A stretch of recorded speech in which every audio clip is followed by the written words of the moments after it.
There are well over 1,000, I think, in these units alone, when you're not actually saving yourself any money or convenience. So they're getting fined $600 and another $300 per day on top of that for operating an Airbnb here in Thailand.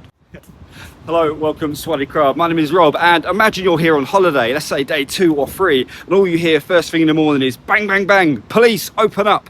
Because that is what's been happening here in the Kingdom of Thailand. And I'm talking about Airbnbs getting raided, clamped down on. And I know you're thinking, yes, they do this every year. They kind of get this kind of photo shoot, pick on a few kind of people, and then that's that done for the year. But this time it's different. This time they've been going from condo to condo, sending police officers, checking on things, and really clamping down on it. And the last thing you need to be doing is having that bang on the door, let alone all of the fines and repercussions of it afterwards, which, well, we'll get into today. And I kind of brought you to the epicenter of the Airbnbs, which is life is soaked here at Rama 9. But let's get into the repercussions of what happens if you do get caught, apart from getting woken up first thing in the morning, of course.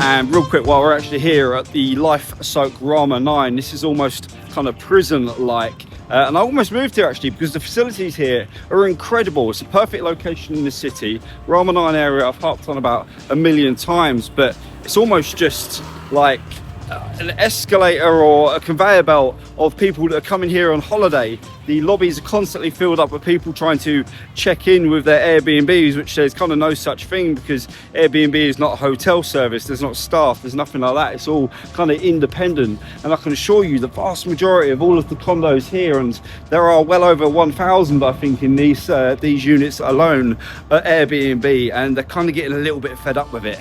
And well, looking at it, can you be surprised? So the reason I know about this more specifically is because I'm part of a few line groups, because I've lived in a few condos here in the city and I've visited a few. There's usually like a group chat where you can talk about the maintenance that's going on, things in the area, and just kind of things to kind of keep the residents up to date. And I'm part of all the newsletters that get put out every month, even though I don't live in those specific condos.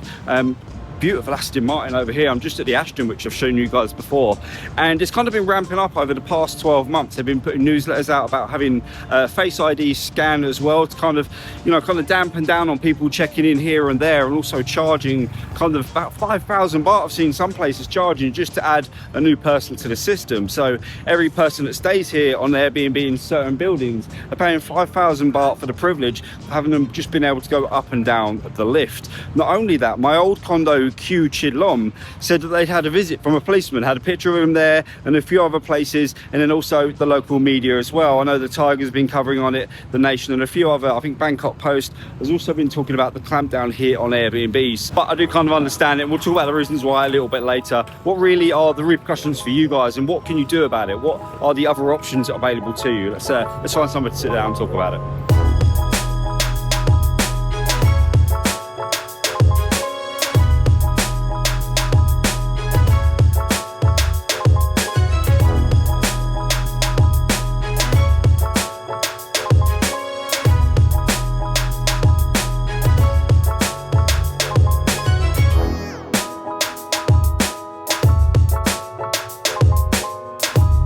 Alright, so the law states that anything under 30 days, as I'm sure many of you already know, and I'm teaching you to suck eggs, anything under 30 days is illegal to be booked through Airbnb. They want you to use the hotels, and I actually think that's probably a good idea as well, because a lot of these Airbnbs, it's kind of like renting a car. You know, you drive it like you stole it, and people kind of do the same thing, unfortunately, with these properties. And if you're living next door to one of these properties, it can be an absolute nightmare to deal with. And this is why people are moving in and out of the city so much. I think there's actually a downfall. Is downfall the word? There's a downfall of people moving here into the city. It might be for one of these reasons. That's why they want to clamp down on it.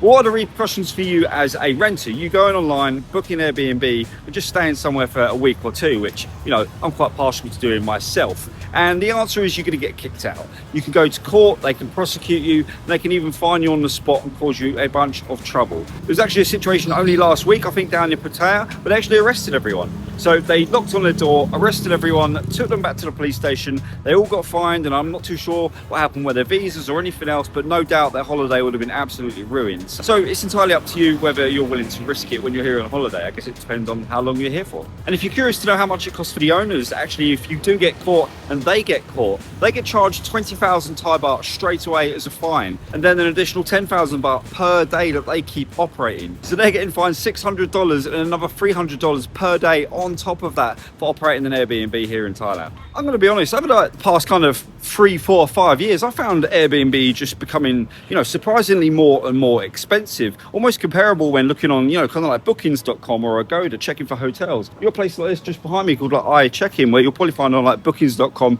Agoda, and then to find like the equivalent Airbnb in the area, it'll probably be about the same price. So it kind of makes no sense nowadays in 2025 to kind of put yourself at risk when you're not actually saving yourself any money or convenience, because with all the hotels and everything else, you can check in straight away. And well, as some of you have known, if you've used Airbnb before in the past, you can know the check-in process can be a bit, well, iffy.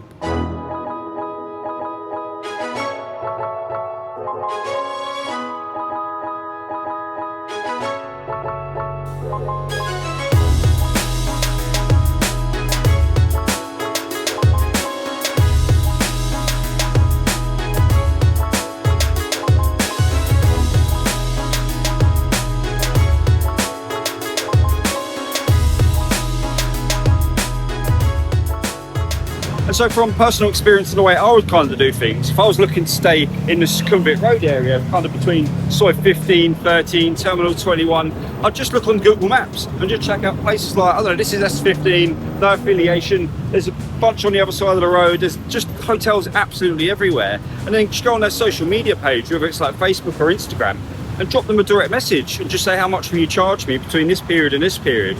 And I would almost say that 9 times out of 10, they'll either match the price that's on all of the comparison sites, or maybe even do you a better deal. So just try and do it that way. If you know kind of the area you're looking in, choose Google Maps and reach out to them independently. I know this is more time consuming, but you might actually be surprised at what deal they can do for you. And I'd just like to mention that if you did get into trouble, if the police did come to your door or you were reported or something like that, they're likely going to kick you out on the same day, if not right there on the spot. And who's going to pay for that? Who's going to pay for that fine? Because I'm pretty certain that Airbnb are not going to pay a fine that you receive from the Thai police here. Now, it's been about 2.5 years since I've lived right here in the Asok area. Oh, I do not miss it. I do not miss it at all. It's just too chaotic. It's like extremely convenient for everything, like all the shops and the transport links I miss so badly. But I do not miss all this chaos. It's too much.